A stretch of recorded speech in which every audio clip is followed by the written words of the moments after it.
Welcome to another episode of Space Together with Justin Knapp and our special guests, where you can learn how space sharing can enable you to generate a non-traditional income stream while making an impact. All right, everybody. Thank you so much for joining us. I'm here with Matt. Thank you so much, Matt. Thank you so much, Matt, for taking the time to hang out with us and talk a little bit about Space Together in the Wells and what you guys do. So thanks for joining us, man. I'm happy to do it. Thanks for the invitation, Justin. Absolutely, man. Well, right on. So let's jump off. So first of all, why don't you just tell us who you are and what your title is with the Wells? Yeah, so I serve as one of kind of three mission counselors. So work for our church body, get to serve all the way from the southern tip of Texas up through Alaska and everything in between, working with 70 plus mission congregations or groups of people who are thinking about being able to start a new church. So it's fun stuff. That's awesome, man. What do you do in your role? What is like the main focus of being a mission counselor? Yeah, it's just getting new churches planted, and it starts, can start 2, 3, 4 years in advance of such an effort, working with local congregations, working with interested individuals and families, and then developing that core group, and then just the whole process of getting that approval from our Synod's Board for Home Missions, getting the funding, calling a missionary, getting that missionary on board, up to speed, trained up, excited about what he's doing. And then every step of the way, just that entire process. And it can be a 10, 12, 14-year process till that congregation is a self-supporting church. But almost every group, the first time they're looking at this, every next phase is new for them, first time they're doing it. And so our role as a mission counselor is to let them know, hey, you don't need to be staring at a blank sheet of paper. You don't have to reinvent the wheel.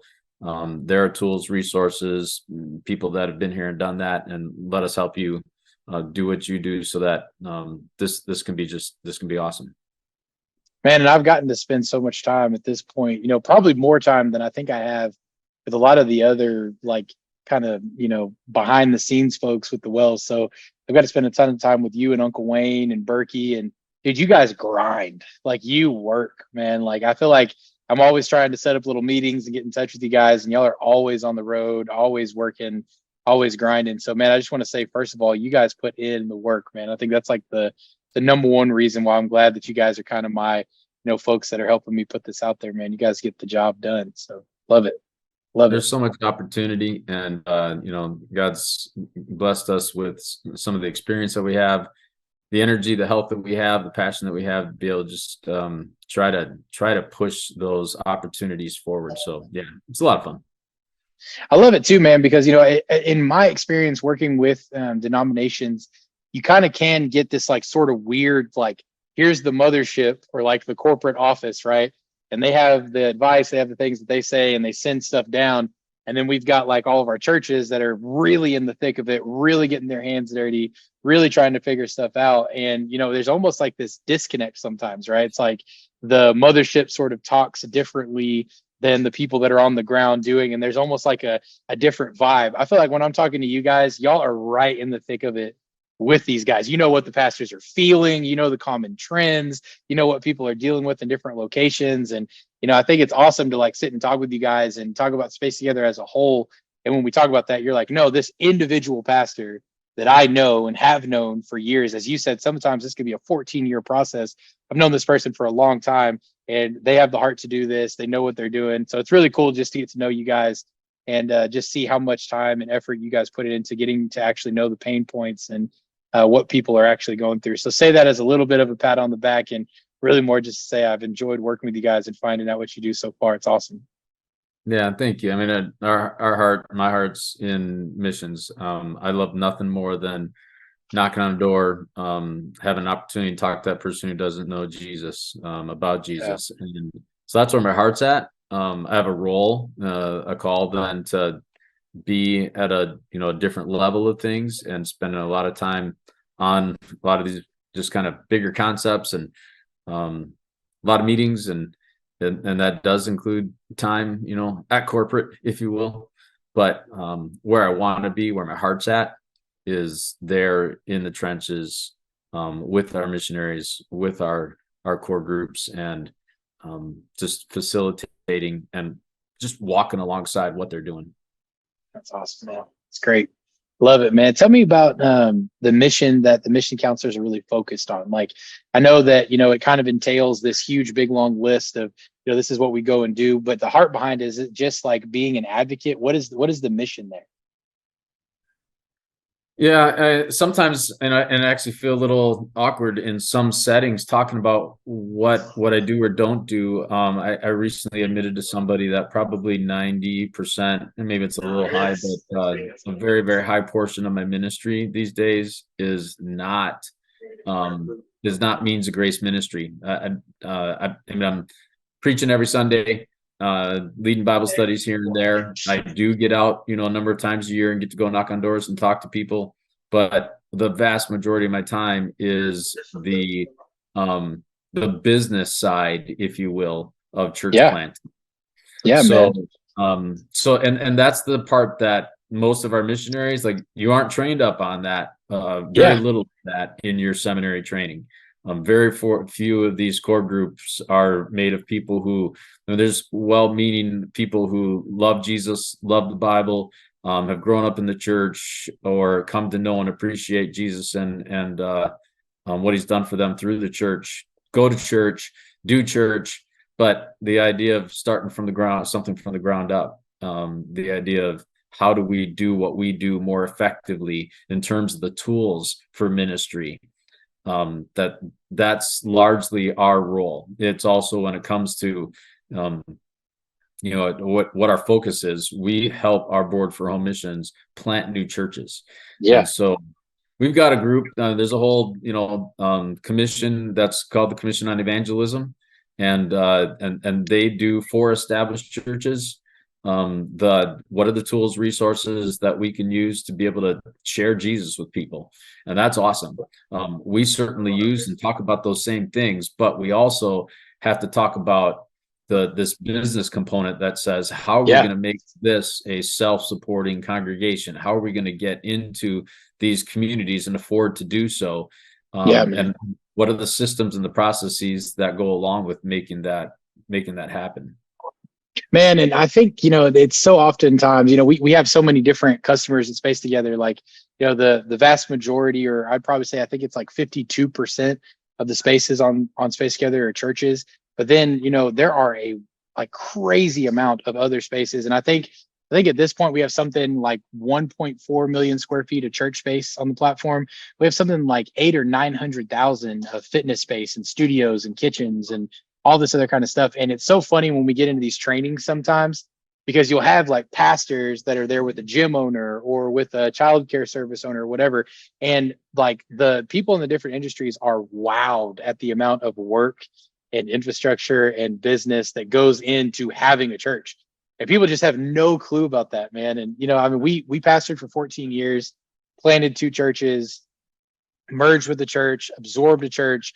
And so we got to see kind of like the whole, like all the different ends of it. It is unreal, the amount of administration and just like a documentation and keeping things legal and keeping things safe. And then on top of that, you got to have an experience that people actually want to come to. And then you got to pay for everything. And then, you got to make sure everything's legal. It is an absolute metric ton of stuff that has to go into making sure that a Sunday service can happen. So I think it's awesome that you guys handle that. And kind of, I know for us, it was like having to call people and hoping that your mentors knew what they were talking about, just to keep everything rolling. So I love that you guys are out there doing that, and can't speak enough to the amount of work that actually goes into having a Sunday service, Yeah. And a lot of that, I mean, that's our role, right? These are things that a lot of our groups are just not dialed into.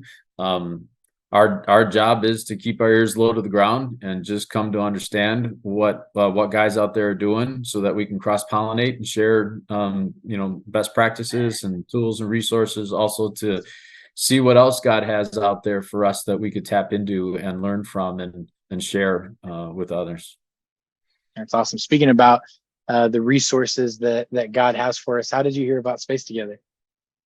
Yeah, I mean, I'm gonna give credit to Berkey, right? Berkey met you at a conference he was at, shared that with Wayne, who got to know you next, and then I got looped in. So that's how we came to know you guys, know you personally. So it's really been awesome.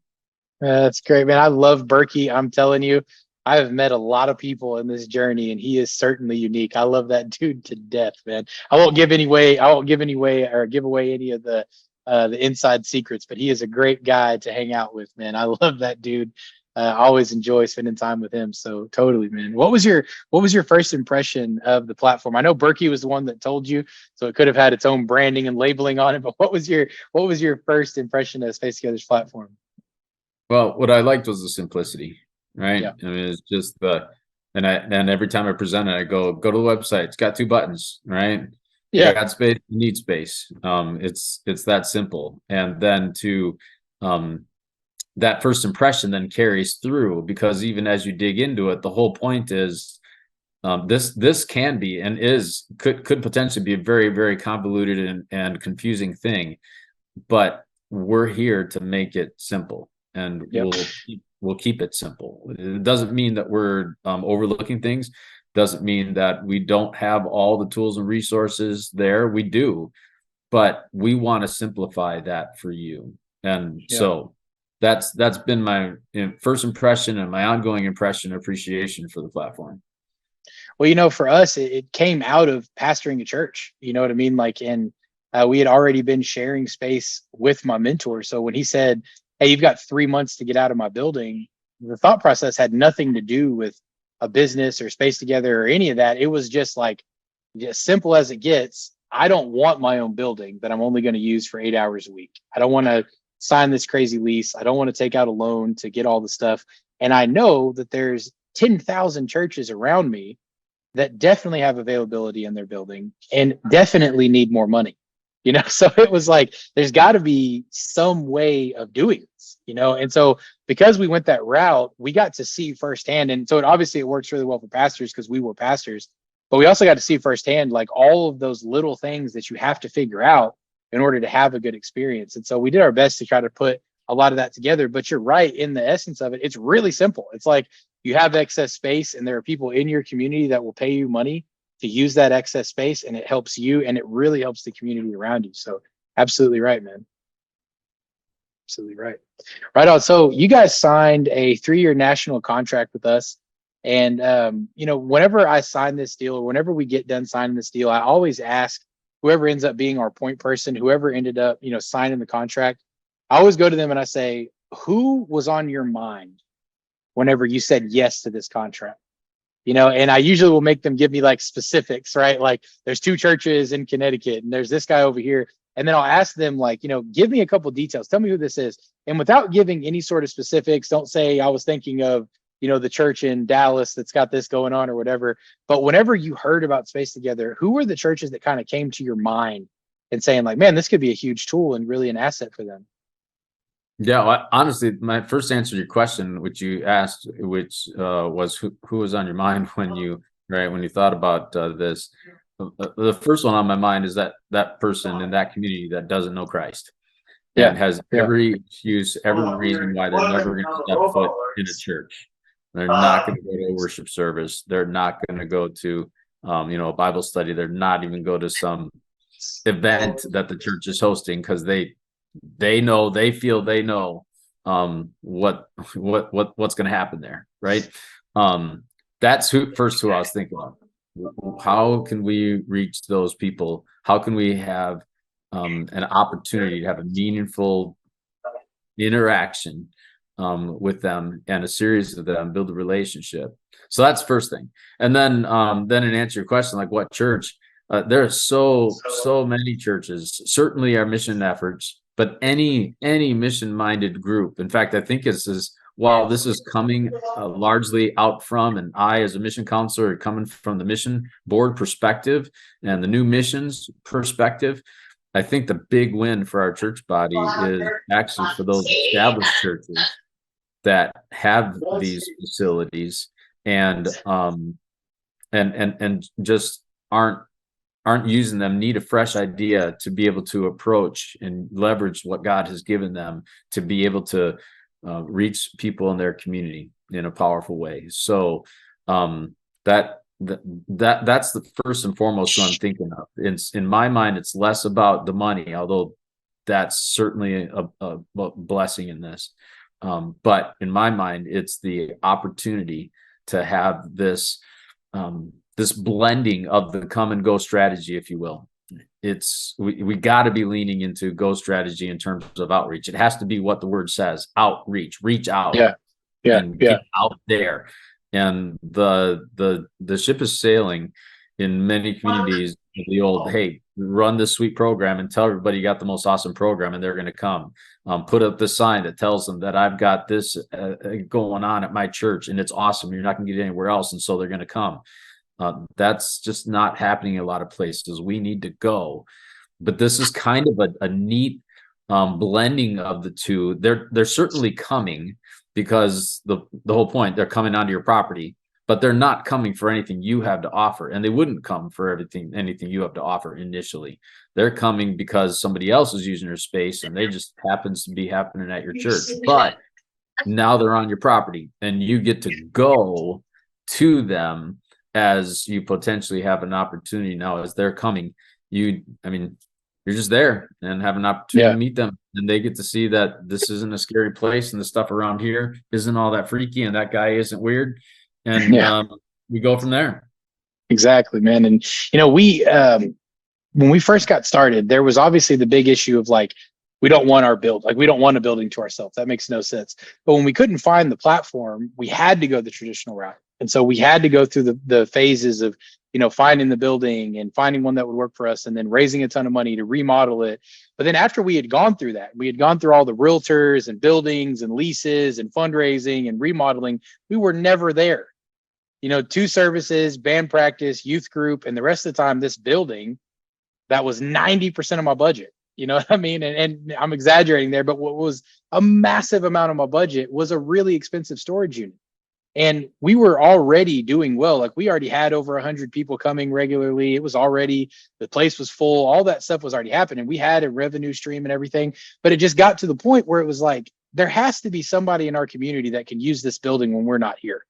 It doesn't make any sense for us to do this. And because we had just come out of that process of looking for a building, we knew that there had to be at least one other person like us in the city that was looking for a different option, because we were, and so we were using our cell phones and Craigslist. And I'm sure, as I say that, there's sketchy bells going off for everybody listening to this, and they absolutely should, because Craigslist is massively sketchy.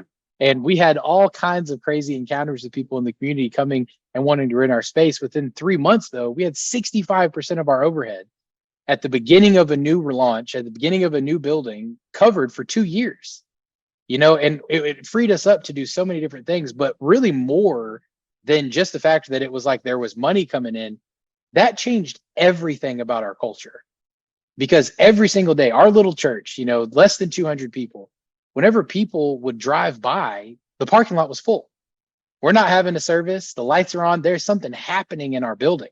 And that was every single day. There was something going on, and you could literally look at the impact that we were generating in our building, just that all of our resources were going towards impacting people in our community. And it was exactly what you said. We had I love telling this story. We had a Romanian church that was really small. There was a small Romanian community in the city we were in, and they had a pastor, and they had this little group of people that were coming, and they had been wanting to move into a building because they had kind of gotten to where it was just too much with all the kids and everybody else to still keep meeting at people's homes.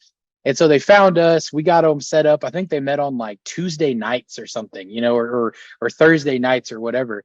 And they would have this service where we had this like 20-foot long table in our cafe, and every service they would do like a little bit of worship, and then they would just have this feast every service where they would put out all of this different food and all these different things. And it was awesome, man. We would go in there and hang out with them and stuff. And after a while of them renting from us, their pastor, who was like a little short guy, he wasn't a big dude, he comes up to me and he's like, Justin, I just want you to know that there are so many other Romanians in this community that are coming and being a part of this church just because we're meeting at this building.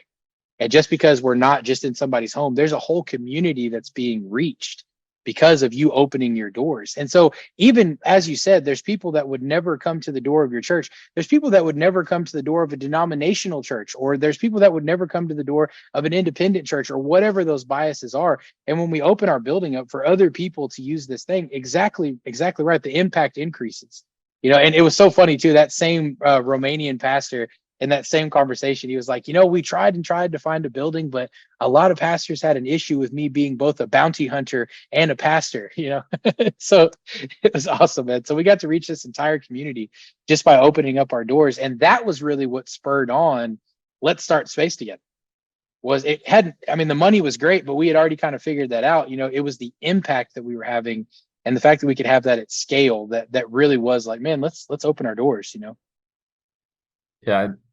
What excites me most about this is that it allows our ministries to be able to tell a community, not only are we here, but we care.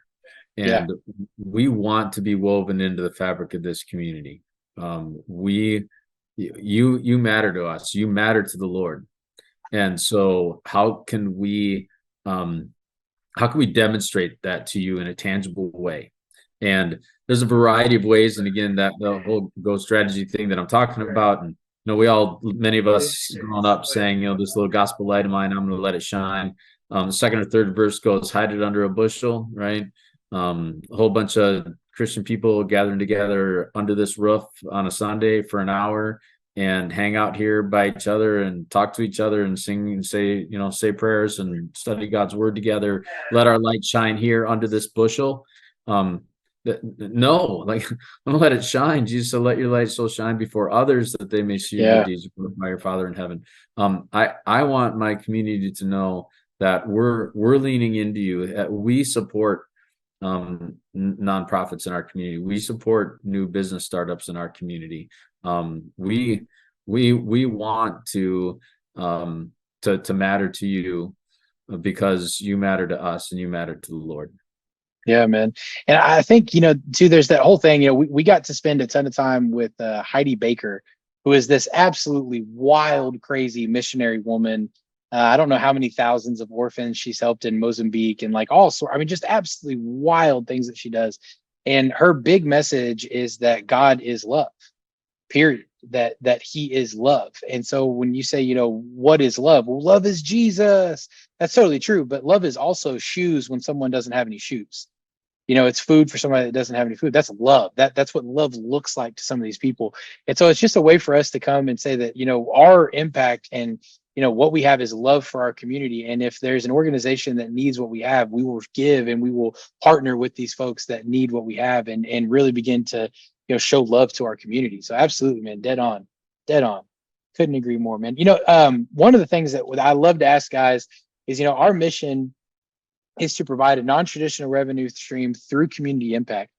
What about our mission and, what we're doing, do you think will cause the biggest hesitation in the members of the Wells?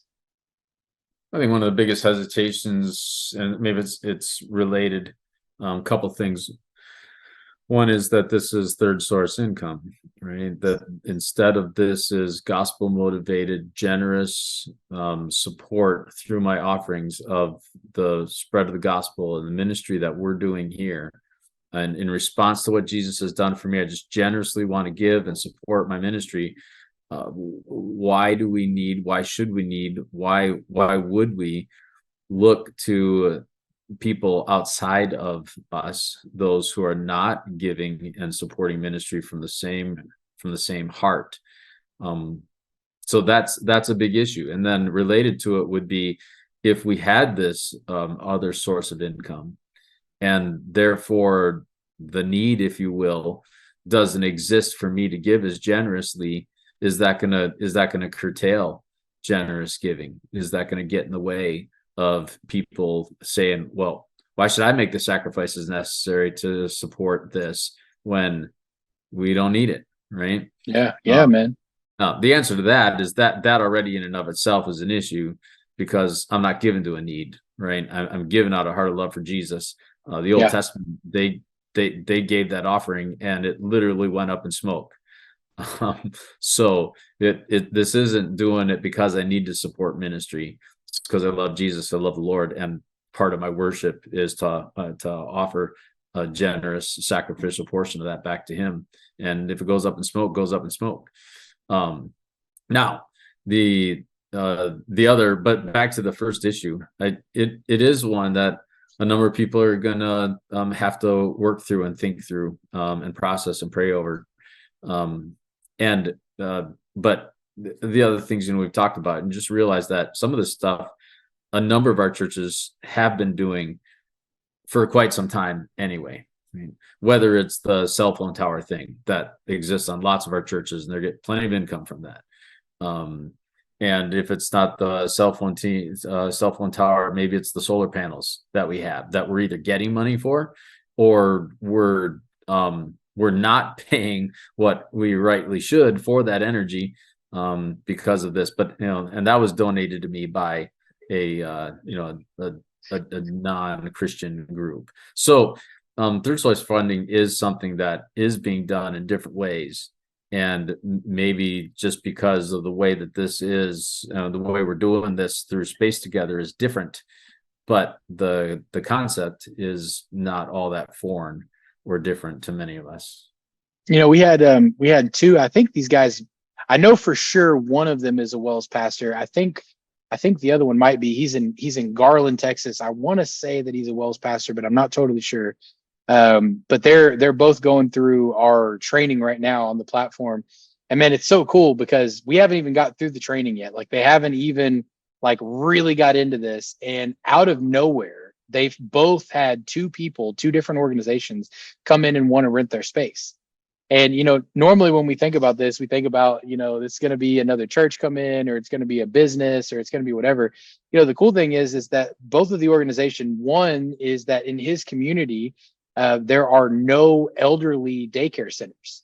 So if you have a parent that's, at home with you, or grandparent or whatever, and they need care, it's something like $12,000 to have somebody come and do in-home visits with your elderly parent. And so there's this massive need in this community. And so they have this 2,000 square foot fellowship hall that has a kitchen attached to it that they never use. I mean, that it is empty all the time throughout the week. And now they're going to be making a ton of money by addressing a need in their community. And this is before we've even got through the training. The other one, the one that was in Texas, there was this massive health for older people. Let's help people create diet plans and how to do simple exercises to stay in shape for the elderly. It's like a total nonprofit thing. And they're going to come in and rent their auditorium to teach these older folks how to have simple diet plans and how to do simple workouts and everything. And it's just at a church in the community that becomes a resource, And so I totally understand that it can be scary. What if we have somebody that's not, part of what we're doing, or somebody that's not a believer or whatever? At the end of the day, you don't have to let everybody into your building, especially certainly somebody that you don't feel that you want to partner with. But by opening the doors to your community, you're going to begin to then answer the needs of your community in a really powerfully tangible way, which is, we love to see. And it's funny that even going through this, we're already starting to kind of see that happen, so it's not just money, it's really impact, and you're absolutely right that it does come from some pretty cool sources. Yeah, and I mean, you just brought up an issue that some might have, and to that point, again, this is something that many of our ministries have been doing for a long time in a different way, maybe than we're talking at SpaceTogether, but all sorts of them having community groups or HOA meetings or blood drives or polling places. Yeah, exactly. We've been doing this, right? And so this isn't really any different than that. And then another one that might have is, why are we going to use this secular resource or the secular tool for ministry, right? But we it's not coming from our church body, and so why would we use it? Well, we use ministry resources outside our circles all the time, right? Vancode, Tithely, Outreach.com, Mission Insight, Church 360, QuickBooks, VTO, Church Mutual, your local marketing firm, Xerox, Wells Fargo, Google, your local energy company. We're using it all over the place. And so SpaceTogether isn't any different than any one of those. This is just a tool that facilitates us doing something effectively and well. I'd love that you brought that up, man. You guys are probably familiar with Glue. You guys may be familiar with Glue. If not, everybody now knows the He Gets Us campaigns, right? Like the He Gets Us campaigns that are everywhere. I was just out in Vegas, where you're from. And on the strip, you have these Jesus loves us, He gets us, everywhere right now. The Super Bowl commercial had that. Well, the CEO of Glue, the person that's putting that on, is a guy named Scott.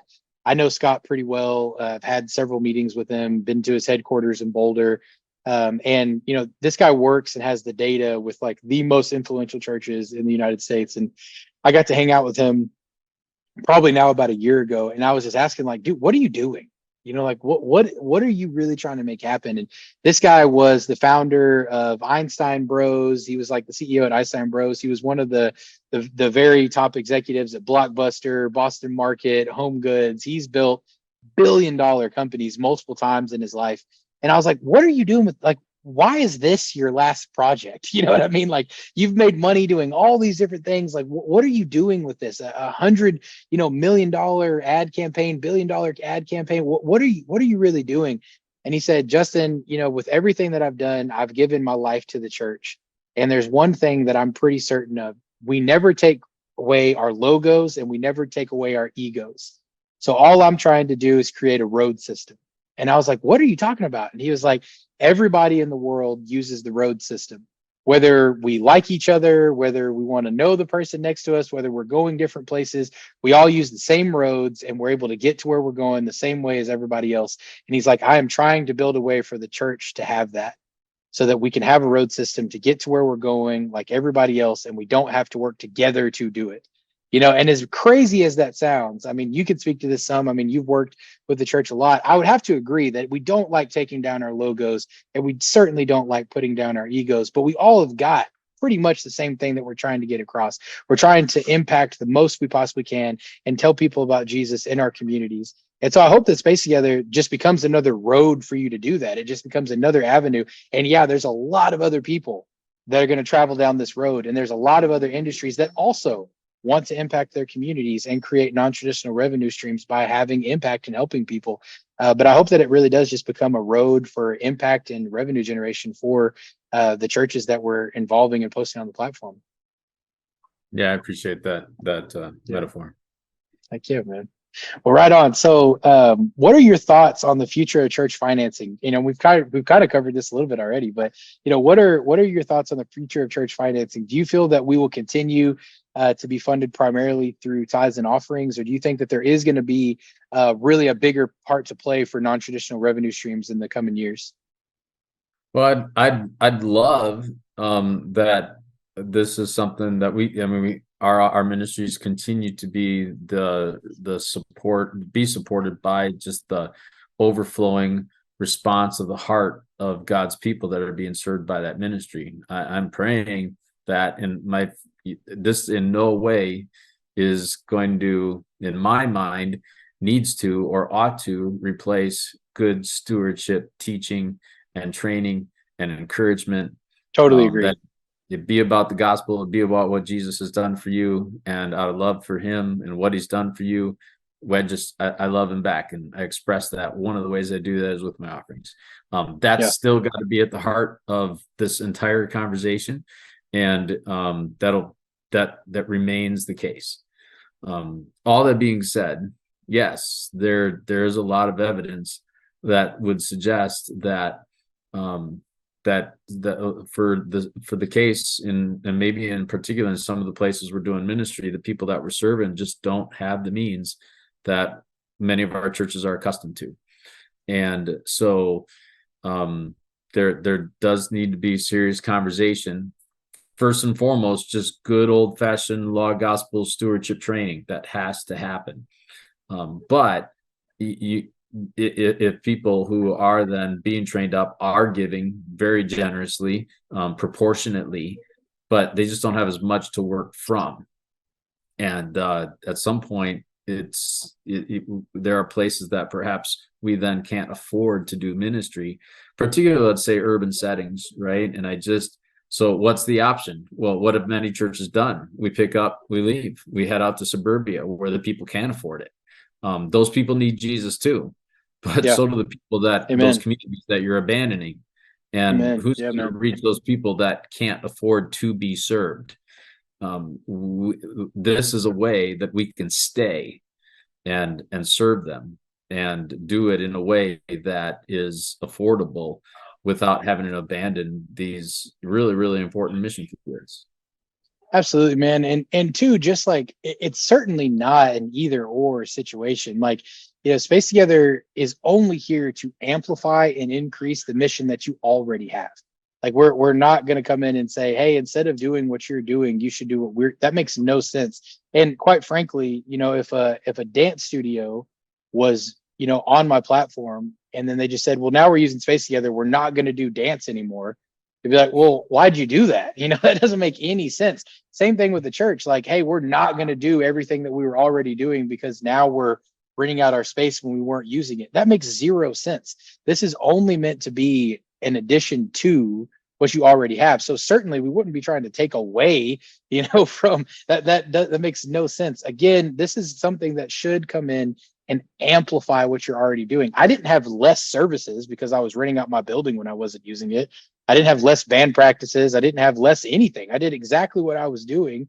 But when I wasn't using my building, I was making money and having impact, and that furthered what we were trying to do, and I tell people this all the time as well, man. But when I stood up in front of my community and I was challenging them in the area of giving, and I was challenging them in the area of getting out and impacting their community, they knew that I did not need their money.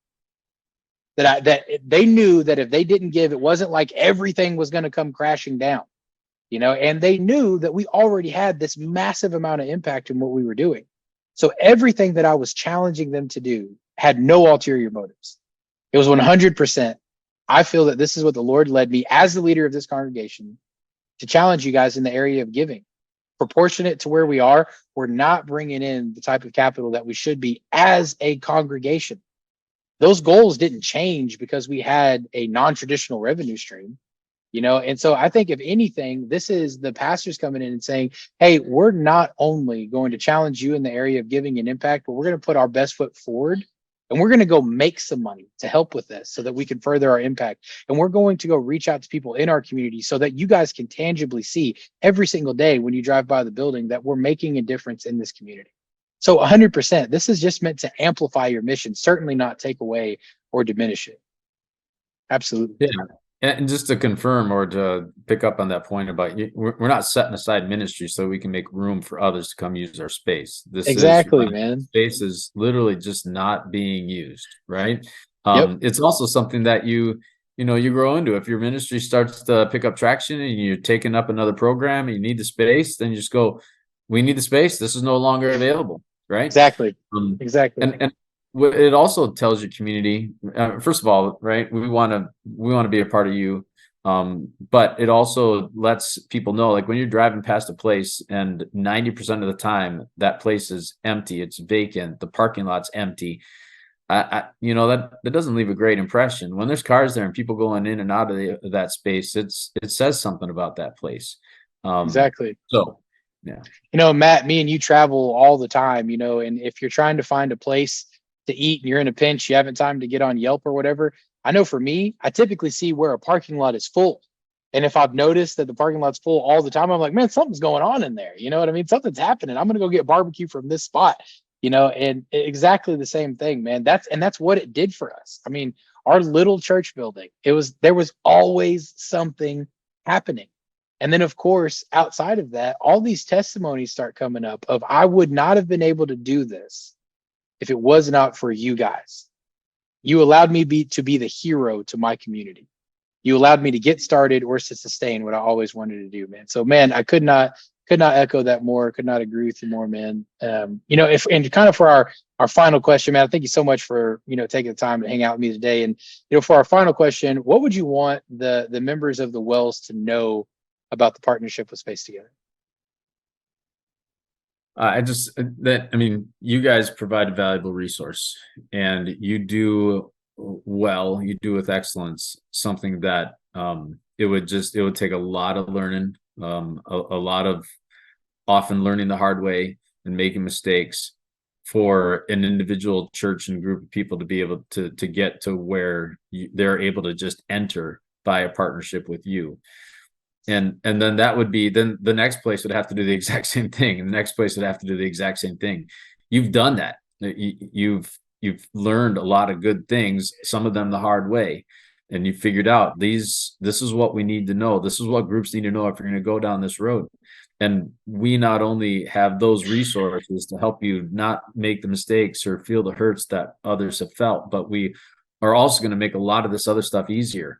This would have been time and energy and effort and resources that you would have to devote to be able to accomplish this, that we are eliminating and or minimizing so much of that because of what this platform offers.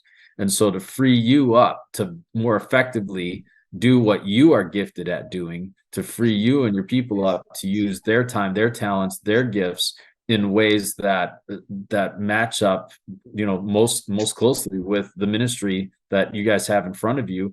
Don't waste them on having to do stuff that SpaceTogether is going to do for you, and probably do way better than you would have ever done anyways. So Absolutely. That's the thing that I think we really want to be able to get across, is this is a valuable, effective, quality tool that is going to do for you what it would be really, really hard for you to duplicate. So take advantage of this ministry resource. That's awesome.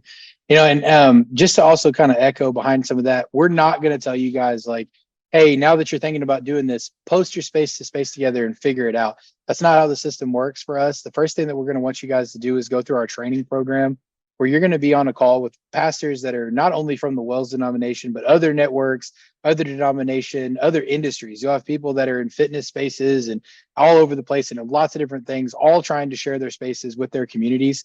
We've already had a good group of the Wells pastors going through that. There's some Wells pastors that are going through it right now. And I'll share, some of you guys may know Pastor Matt Rothy. He actually just sent in a review. He went through our training program, and he sent in a review for us, and he said, SpaceTogether has exceeded my expectations in every way. The training that SpaceTogether offers was extremely helpful in helping me not only understand the philosophy behind sharing space, but also gave me the practical nuts and bolts skills to execute a plan to share our space. Justin Knapp and the entire SpaceTogether team could not be more helpful and caring. They want to see you succeed. If you are considering training, don't hesitate any longer and sign up. You won't be disappointed. And thank you, Matt Rothy. I didn't pay him for that, nor is he getting a cut of anything that we're doing. He's just somebody that went through the training that's a little close to home for you guys. So again, really encourage you guys, reach out to us. There'll be some instructions following this video where you guys can get signed up. If you're listening to the video, you can reach out to Lan, L-A-N, at SpaceTogether.com, and she will make sure that you guys have everything you need to get started and begin activating your space in your community. Matt, thank you again so much, man, for taking the time to just hang out with me and talk today. Appreciate that. Justin, I appreciate you. I appreciate the time that you're investing in this, investing in us. And it's just been great to get to know you personally and to appreciate what you do and the company by getting to know and appreciate you. So thanks for everything. Looking forward to catching up again. Absolutely, man. Thank you so much. Thanks for watching this episode of SpaceTogether. I'm sure you found it really informative, engaging, and rewarding. So join us at SpaceTogether.com today and begin generating revenue by impacting the community around you.